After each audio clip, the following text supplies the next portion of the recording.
지난 주말 뉴욕 증시를 수놓았던 뜨거운 종목과 인사이트를 확인해 봅니다. 이항영의 월가이드 시작합니다. 이항영 MTN 전문위원 모셨습니다. 안녕하십니까? 네, 안녕하세요. 네, 안녕하십니까? 자, 오늘의 핫스탁 세 가지 열어보도록 하겠습니다. 첫 번째 핫스탁은 풋라커입니다. 소비 침체가 시작된다. 그러니까 지난 금요일 가장 좀 충격적인 주가 움직임을 보였던 그 종목입니다. 1분기 실적이 시장 예상치를 하회했고요. 올해 매출도 좀 감소할 것 같다라는 전망치가 나오면서 주가가 무려 27% 폭락했습니다. 아무리 그렇다고 해도 27%는 조금 너무 큰 느낌인데 왜 이렇게까지 낙폭이 벌어졌을까요? 3개월 만에 분위기가 완전히 반전됐다고 봐야 되겠죠. 3개월 전에 이 CEO 메리 딜런이 상당히 긍정적인 결과를 발표하고 그때 저도 전해드렸지만 그분이 했던 제가 기억하는 말은 운동하는 것이 필수적인 상황이 될 정도로 생각이 왔겠다. 그런 말씀을 제가 이 방송에도 드렸는데요. 그런 상황이 유지된다고 얘기했지만 그리고 기능성 운동화 잘 팔린다고 했지만 전반적인 소비 침체에서 벗어나지 못하고 있다. 그런 얘기를 한 거죠. 그러다 보니 지금 이익도 매출도 좀 부족했죠. 이익은 한마디로 우리가 실적 쇼크가 나왔습니다. 10% 이상은 긍정적인 깜짝 실적. 10%보다 생각보다 덜 나오면 쇼크라고 어닝 쇼크 실적 충격적이라는 얘기를 하는데요. 일단 81센트가 예상됐었습니다. 그렇지만 결과는 고작 70센트였고요. 매출도 19.9억 달러가 예상됐는데 19.3억이 나왔습니다. 동일 점포 매출은 7% 정도 감소가 예상되는데 동일 점포 매출이 9%나 줄어들었습니다. 동일 점포 매출이 이렇게 줄어들었던 건 상당히 좋지 않은 거죠. 아시다시피 물건값이 다 올라간 거 아닙니까? 그러네요. 그럼에도 불구하고 동일 점포 매출이 이렇게 줄어든 것은 그만큼 경기 침체 그리고 소비 침체에 대한 것들을 제가 한 3주 전부터 계속해서 말씀드리는데 그런 것들이 영향을 미친 결과가 지난주, 지지난주에서 유통업체들이 일반적인 시각이었는데요. 이번에 플라코에서도 확인됐다라고 보셔야 될 것 같고 플라코는 우리나라에도 매장 몇 개 와 있으니까요. 그렇죠. 아마 가보신 분 많으실 것 같습니다. 특히 거기다가 이제 가이던스가 오히려 진짜 더 충격적이라고 보셔야 되겠는데요. 4분기 실적 때, 3분기 전과는 완전히 다른 분위기가 나왔는데 당시에는 슈퍼 깜짝 실적이 90%가 넘었었는데 이번에는 13.5%가 마이너스 났었는데요. 가이던스 하향까지 직격탄이 났다라고 보셔야 되겠습니다. 이 CEO가 한 얘기를 직접적으로 얘기해 보면 경기 침체가 우려되고 소비 위축에 대한 영향으로 매출의 상당폭이 위축되고 있다는 얘기했고요. 좀 더 적극적인 가격 인하 정책이 불가피하다는 얘기하는 거죠. 작년에 기억하시는 분 계시겠지만 월마트가 주가가 급락한 적이 있었습니다. 그렇죠. 그때는 이제 워낙 공급망 이슈가 있었기 때문에 겨울옷이 봄에 막 배달된 겁니다. 그러다 보니 재고가 쌓이다 보니까 가격 인하 정책을 엄청 해갔고 일단 매출이 일으켰고 재고는 줄였지만 실적은 2분기 정도 상당히 주가가 흐름이 안 좋았는데 이건 딱 그런 얘기하는 겁니다. 좀 더 적극적인 가격 인하 정책이 있을 것이고 재고 관리를 해야 될 필요가 있다는 얘기를 했거든요. 그런 것들이 바로 주시장에서 악영향이 미쳤다고 보셔야 되겠습니다. 사실 이런 플라코의 주가 흐름은 플라코로 끝나지 않았습니다. 참고적으로 같이 몇 개 보고 있으면 나이키도 3.4%, 나이키는 여전히 플라코에서 판매되는 거 한 63% 정도 판매되고 있는 건데 이 나이키도 당연히 영향을 안 받을 수 없죠. 3.4% 떨어졌고요. 언더아머도 4% 이상 떨어졌고요. 그리고 이분이 직접 얘기한 거가 데커스나 온홀딩스 이런 것들, 호카 이런 것들이 전부 다 이제 요즘 잘 나가고 있다고 얘기하고 있지만 이런 것들도 데커스나 온홀딩스도 지난 주말에 하락해서 예외일 수는 없었다라고 보셔야 되겠습니다. 그만큼 지금 모든 것에 소비가 조금씩 좀 위축되는 그런 느낌을 좀 이해하시면 좋을 것 같습니다. 알겠습니다. 소비 위축, 소비 침체 이런 얘기를 저희가 계속해서 좀 하게 되는 그런 시즌이 왔네요. 풋라커에서 한번 말씀을 드렸고요. 이 두 번째 핫스탁도 조금은 연결이 될 것 같습니다. 두 번째 핫스탁은 울타뷰티입니다. 성장의 한계가 오는 걸까요? 리오프닝이랑 같이 꾸준하게 실적도 성장했고요. 주가도 꾸준하게 상승세를 이어왔었는데 최근에는 이제 주가의 변동성이 좀 드러나고 있습니다. 오펜하이머에서는 목표가를 하향하기도 했는데요. 이 부분은 또 어떻게 보셨습니까? 근데 공교롭게도 잠시 전에 말씀 메리 딜런이라는 CEO가 오기 전에 딱 있던 곳에서 여기서 8년, 9년을 CEO했던 사람이 여기 온 사람인데 지금 현직 회사도 주가 급락했고 이전 회사도 주가가 많이 뭐 4, 5% 예. 흘러내렸습니다. 오펜하이머에서 목표 주가를 내린 것이 직격탄이 됐습니다. 600달러에서 575달러로 얘기했습니다. 올터뷰티는 워낙 대표적인 어떤 화장품 매장이라고 보셔야 되겠고요. 네네. 오프라인 출발해서 온라인에 있고 자체 브랜드도 다 갖고 있고 우리나라에서도 뭐 많이 있는 예를 들어서 올리브영이라든가 예. 그리고 요즘은 세프라 이런 거랑 비슷하지만 약간 좀 분위기가 더 크다라고 할 수 있어 보입니다. 예. 그래서 여기는 직접 여기서 뭐 화장하는 메이크업 하는 쪽도 있고 손톱 이런 관리하는 거는 다 같이 있는 그런 화장 머리 하는 데도 그런 아주 복합 매장 같은 경우도 있고 좀 작은 규모도 있는 그런 것이 바로 올타비에트라고 보셔야 되겠는데요.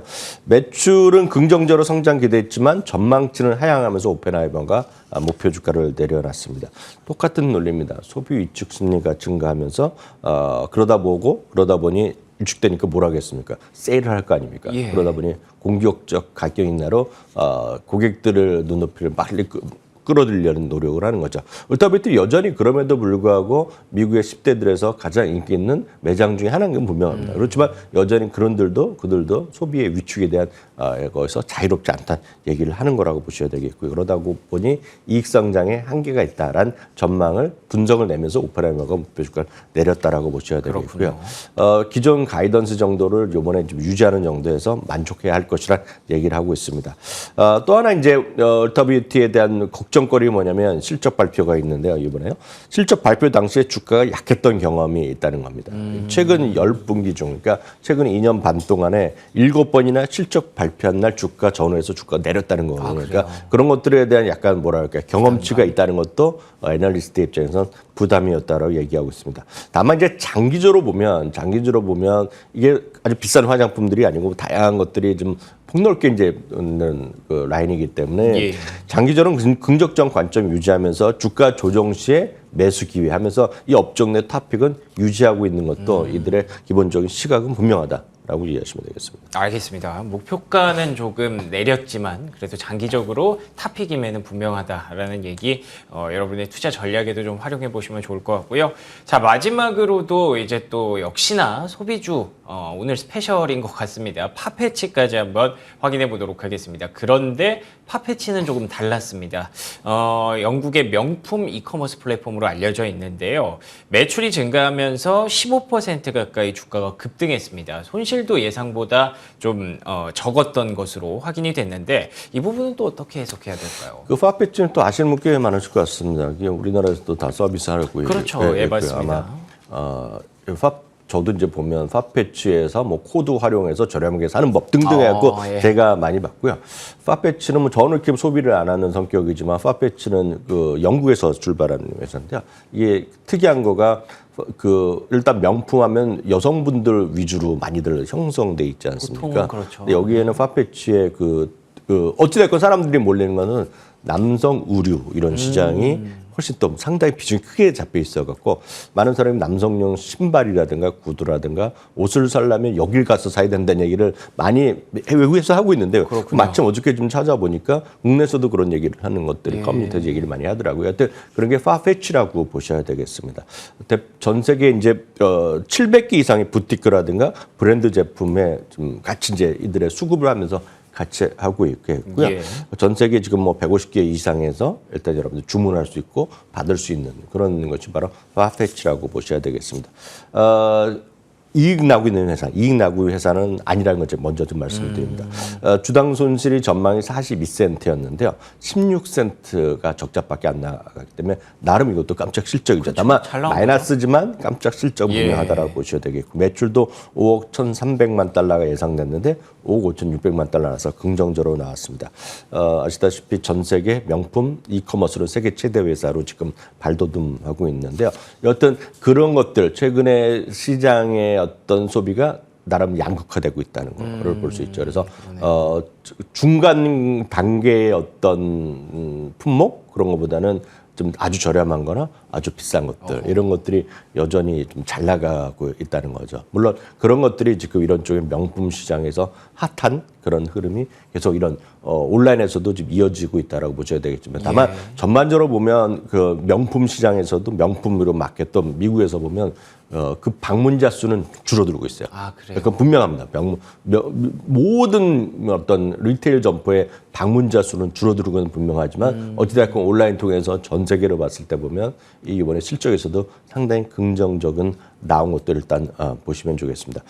특히 이제 이걸 좋아하는 분들 입장에서 보면 글로벌 럭셔리 패션 시장은 2022년부터요, 2027년까지 연평균 5% 이상 꾸준히 성장한다는 거죠. 예, 이것은 결국은 글로벌 GDP의 2배 정도 나온다는 거거든요. 그러니까 꾸준히 성장하고 있고 이 패치를 그 사용자들의 경험한 걸 제가 좀 댓글로 미국에서 들어봤고 그랬더니 인공지능과 기계학습, 머신러닝을 통해서 고객에 대해서 맞춤형 그걸 잘하는 모양이에요. 예. 그러니까 이런 것들을 잘해야지 마케팅 포인트를 그쵸, 주면서 맞아요. 고객들이 한번 들어가 볼까 이런 거 아니겠습니까? 맞습니다. 예. 다만 이제 문제는 말씀드렸다시피 수익 단계에 정상적으로 아직 진입을 하지 못하고 있다는 것이 부담이 되겠습니다.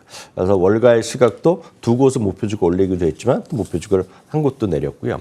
이런 주식들을 많이 선호하시는 분은 분명히 계십니다. 이런 것들이 최근에 보면 최근 한 2주 동안에 시장이 이제 IT의 빅테크들 올라가면서 그쵸. 적자였던 기업들이 좀 다시 좀 올라가고 이런 것들이 다시 예를 들어서 캐슈거트 같은 분들이 어떤 그 적자 나는 기업이지만 이제 꿈과 희망을 갖고 대규모 매수했다면서 올라가는 것들이 몇 개 있습니다. 그래서 맞습니다. 최근에 보면 여러분들이 많이 아실 만한 것 중에서 팔란티어가 지금 급등을 하고 있습니다. 최근에. 그쵸. 근데 물론 그 바닥에서 올라갔다는 얘기고 어떤 얘기 되겠고 또 하나가 팔란티어 얘기 나면 항상 같이 나오는 거. 팔란티어 실적 나면 일주일 있다 나오고 하면 제가 알기로 이번 주 수요일인가 정도 우리 새벽 시간에 나오는 거가 스노우플레이크라고 있습니다. 이제 그런 것들도 많이 좀 올라가는 모습인데요. 바로 이런 것들도 같이 적자 상관없어. 우리는 이런 거 좀 장기적으로 보는 건데 이런 것들에 제가 딱 이런 걸 보여드리기 전에 보여드린 거가 이 파페치의 주봉 그림을 한번 제가 아까 따로 준비해봤는데요. 예. 지금 어제 오늘 보면 많이 올라간 것 같지만 고점 대비 90% 하락을 했거든요. 그러네요. 그래서 이런 주식들은 분명히 성장성도 있고 기대할 만도 하고 뭐 전 세계 1위 회사니까 분명히 그렇죠. 살아나겠지만 예. 앞으로 갈 길은 멀 것이다. 네, 늘 말씀드린 주식은 기본적으로 흑자 전환한 다음에 많이 가는 거고 네. 흑자가 제대로 많이 앞선권에서 그런 얘기 테슬라에 아마 들으셨을 것 같은데요. 기본은 흑자 전환이 고착화돼야지 주가가 가는 거다. 그래서 어떤 뉴스나 이런 당 한 번의 뉴스 실적과 그렇게 주가가 올라가기 쉽지 않다는 거 말씀드리고 싶습니다. 알겠습니다. 파페치 방금 보셨다시피 주봉상으로도 정말 조금 오른 거고요. 그리고 최근까지 계속 주가가 밀려 내려왔었기 때문에 오늘 하루만으로는 그렇게 막 환호를 하기에는 조금 이른 것 같습니다. 글로벌 넘버원 명품 패션 플랫폼도 여전히 좀 부침을 겪고 있다는 거 확인해 보시면 좋을 것 같고요. 자, 오늘의 특징주 핫스탁은 여기서 마무리를 하고요. 인사이트 한번 들어보도록 하겠습니다. 오늘의 인사이트는 어떤 내용이 준비되어 있을까요? 오늘의 인사이트 소비 위축 본격화 단계 진입. 뭐 오늘 계속 핫스탁부터 소비 얘기를 할 수밖에 없고요. 계속 연결이 됩니다. 네, 맞습니다. 지난주 내내 그랬고 이번 주에도 이제 몇 개 남은 것들이 좀 있거든요. 그래서 예. 같이 좀 얘기를 드릴 수밖에 없겠는데요. 그럼 소비 위축에 대한 어떤 본격화 단계에 이제 진입하면서 주가가 뭐 크게 떨어질 수 있다. 아니 뭐 반등할 수도 있겠지만 그런 우려감이 있는데요. 이렇게 배경이 되는 것은 역시 인플레이션이 계속되면서 물가가 많이 올라갔다는 것은 많은 분은 느끼실 것 같습니다. 여러분들이 마트에서 가더라도 과거에 10만 원 썼으면 15만 원 쓰시는 거고 그렇죠, 맞습니다. 30만 원 쓰시면 40만 원, 50만 원 쓰는 거를 아마 피부로 많이 느끼실 것 같거든요. 그래서 전기값도 올라가 뭐 이런 거 아닙니까? 그렇죠. 그냥 뭐 요즘 네. 쓰던 대로 썼는데 카드값이 되게 많아진 그런 느낌이 네. 분명히 있어요. 내려간 것은 휘발유밖에 예. 없거든요. 지금 아마 느낌으로 아실 것 같은데요.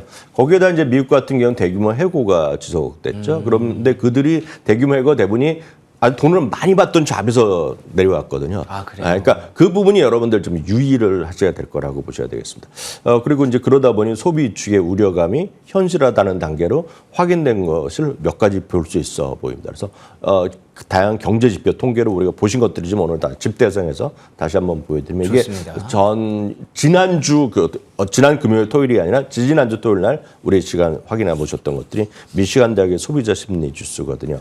전망치가 63이었는데 57.7로 훅 떨어지는 모습이 나왔다는 거. 그래서 그것은 많은 사람들이 실질적으로 설문조사하는 거거든요. 형식은요. 그렇기 때문에 많은 사람들이 나 지금 소비가 좀 위축될 수 있다는 것을 이미 사람들이 느끼고 있다라고 보셔야 되겠고요. 지금 뭐 자동차를 막 사고 싶은데 이거 조금 더 이따 사야 되나? 뭐 이런 느낌이라는 거죠. 지금 아껴야 될 때 아니냐. 그런 생각을 하는 거라고 보셔야 되겠습니다. 두 번째는 이제 제가 자주 이제 그 팩트 수치로 확인드렸던 것이 뱅크 오브 아메리카의 카드 소비 추이가 되겠는데요. 2021년 2월 이후 처음으로 마이너스까지 들어갔다는 것이 핵심 키워드라고 보셔야 되겠습니다. 물가는 올라갔는데 카드 소비가 줄어들었다? 뭔가 안 쓴 겁니다. 그러니까 그 어찌 보면 수량 자체가 품목 수, 개수 자체가 줄어들었다고 볼 수 있거든요. 예를 들어서 소고기를 예를 들어서 1kg 먹던 사람들이 0.8kg 먹은 걸 딱 그렇게 느낌으로 아마 이해하시면 될 것 같습니다. 네네. 그런 결과가 지난주 중반 초반이었나요?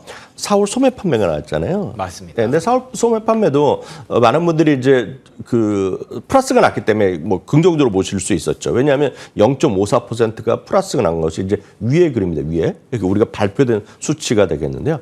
그렇지만 여기서 인플레이션을 인플레이션을 걷어내면 실질 소비는 마이너스 4.2%가 나온 겁니다. 그렇군요. 이건 팩트로 숫자입니다. 숫자. 그러니까 말씀드렸던 소고기의 그램수가 줄어들었다. 그리고 여러분들이 삼겹살을 100g 먹던 거를 96g 먹었다. 딱 그 느낌으로, 딱 여러분들 느낌으로 이해하실 것 같습니다. 그러면 이게 과거 평균 어땠냐? 과거 평균은 지금 한 25년 동안에 보면 평균이 2.17%씩 늘어났던 건데 소비가 지금은 이번에 마이너스 4%란 거죠. 그래서 이것이 2020년에 4월 이후 최저 수준까지 떨어진 거라고 보셔야 되겠습니다. 그런 것들이 어떻게 나타나느냐? 소비자들의 다양한 방문하는 곳에서 줄어든 것도 이거 기억하실 것 같습니다. 이것도요. 그래서 보시면 소비자들의 슈퍼스토어라는 것은 이제 대형 할인점이라고 보셔야 될 것 같고요. 그리고 다양한 할인점 그런 큰 물건을 큰 무더기로 파는 것도 있지 않습니까? 우리나라 코스트코, 우리나라 보면 이마트에서도 하는 것도 있고 막 그런 느낌이 트레이더스도 마찬가지.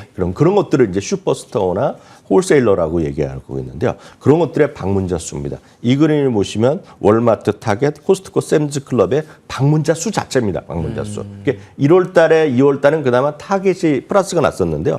나머지는 월마트건 코스트코건 그들의 매출량 그리고 동일 점포 매출 증가랑 상관없이 방문한 사람 숫자의 발걸음 줄어들었다는 거예요. 그러네요. 그러니까 이것이 금액도 올라가고 사람들로 하면 진짜 제일 좋은 거지만 지금 그 상황은 아니라고 보셔야 되겠습니다. 그럼 다른 건 어떠냐? 다른 것들. 의류 시장 전체 그리고 잠시 전에 말씀드린 것들 준비됐기 때문에 보여드리면 의류 시장과 예를 들어서 명품을 같이 보여드렸습니다. 그래서 두 번째가 의류 전체고요. 세 번째가 이제 명품이거든요. 명품도 방문자 수는 줄어든 겁니다. 예를 들어서. 그래서 내가 가구 수입이 예를 들어서 한 달 1년에 50만 불 벌었는데 갑자기 그 잡을 없어졌어요. 그러면 가기가 쉽지 않지 않습니까? 아껴 사야 되겠다. 그런 생각하다 보니까 판매 자체는 늘어나서 루비통 이런 것들이 주가 크게 올라갔지만 방문한 사람 자체는 줄어들었다라고 보셔야 되겠고요. 다만 룰루레몬 같은 경우에는 여전히 플러스가 나고 있어요. 그러니까 분명한 팩트인데 그럼에도 불구하고 룰루레몬 아직 실적 발표는 했지만 룰루레몬도 5월 달에는 마이너스 나지 않겠냐는 시각이 꽤 있다는 거죠. 그만큼 전반적으로 지금 소매 판매 소비 시장 자체는 뭔가 좀 위축되고 있는 건 팩트다라고 보셔야 되겠습니다. 그래서 지금의 이런 시장 분위기가 정말 이어지면 이거 리세션은 불가피한 거죠. 그래서 그런 관점에서 시장을 이해하셔야 되겠고요. 그런 것들을 다 모아놓은 것을 우리가 주가를 뭐로 판단할 수 있느냐? 지난주 내내 그리고 이번 주까지 일부 남은 것들이 소매업종의 실적을 발표하는데요. 소매업종을 한 번에 모아놓은 주가를 볼 수 있는 것이 XRT라는 ETF가 있습니다. 이거는 SPDR의 S&P 리테일 업종만 모아놓은 것들인데요. 이게 지금 큰 재미가 없는 거죠, 지금은. 그러니까 물론 종목별로 보면 여전히 살아있고 다 있죠. 그렇지만 지금의 시장의 분위기는 여러분들이 느끼시는 심리와 한국에서 느끼는 심리와 여러분들 미국에 있는 지금 소비자에서 느끼는 심리 물론 경향은 다르고 당연히 시각은 다르겠죠. 그렇지만 전반적인 심리는 뭔가 좀 아껴 써야 되는 거 아니냐.